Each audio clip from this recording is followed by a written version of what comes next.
Pablo Verna hasn't seen his father since a heated discussion in a Buenos Aires hotel bar more than 4 years ago. But the bitter 2013 conversation, which led to their estrangement, was not about family matters. Over 3 painful hours, retired Army Dr. Julio Alejandro Verna grudgingly confirmed his son's worst suspicions during Argentina's 197,683 dictatorship. He had sedated political prisoners so they could be thrown, still alive, from military planes into the freezing waters of the South Atlantic. My life has been split in two before and after that conversation, said Verna, 44. The confession was doubly shocking, not only because it confirmed Verna's worst fears but also because the identity of the men who participated in the death flights has long remained a closely guarded secret. Lt. Gen. Jorge Rafael Videla takes an oath as 38th President of the Argentinian Republic on the 29th of March 1976 in Buenos Aires. Photograph FPGT images. A pact of silence among the hundreds of former officers serving sentences or currently on trial means that precious little testimony regarding such crimes has been heard from the perpetrators themselves. This week, 5 other men charged with participating in death flights are to be sentenced at the end of a separate case involving dozens of former officers from the notorious ESMA Naval Mechanics School.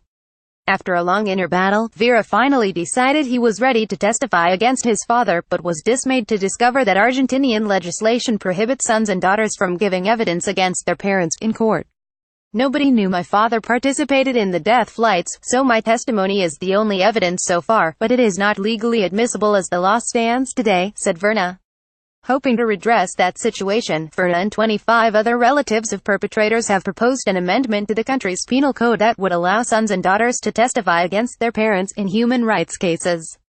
Verna's father, who is still alive and living freely at his home in Buenos Aires, was an army doctor at the military hospital of Campo de Mayo, a large army base that became the regime's main ground. My father participated in the death flights, injecting people who were thrown alive into the ocean, Verna says. Some 30,000 people are believed to have been murdered in this way. Liliana Furio, whose 84-year-old father Paulino Furio is serving a life sentence under house arrest. Photograph Emiliano La Sava FPGT images. Verna's suspicions were first aroused during family dinners when his father showed detailed knowledge of dictatorship crimes. When I asked how he knew so much, he evaded the question, saying he had heard rumors from the nurses, but I eventually realized that wasn't true, he said. According to Verna, his father also told other family members how he once helped stage an accident in which 4 opponents of the dictatorship were injected with an anesthetic and put in a car which was then pushed into a river. But Verna was unable to do anything with his terrible knowledge. He felt alone in his predicament until earlier this year when he came into contact with a group of mostly female relatives of former officers who have spoken out about the crimes of their fathers. Among those lobbying Congress to change the law is Liliana Furio, whose 84-year-old father Paulino Furio is serving a life sentence under house arrest. It's horrifying how powerful they were, all the power of the state behind them, and how they continue to justify what they did even today. Analia Kalinek, whose father Eduardo Kalinek is serving a life sentence, is another member of the group, known as Historias Desobentes Stories. My testimony against my father was declared inadmissible by the court, but he was still condemned because there were survivors who testified against him, she said. But in the case of Pablo's father there are no survivors, and that's why it's so important that his son be allowed to testify against him. Though Verna feels his demand for the right to testify against his own father is justified, the path to that decision was not easy. My father is not a monster, he's a normal human being with good and bad parts, but he is a perpetrator, he said.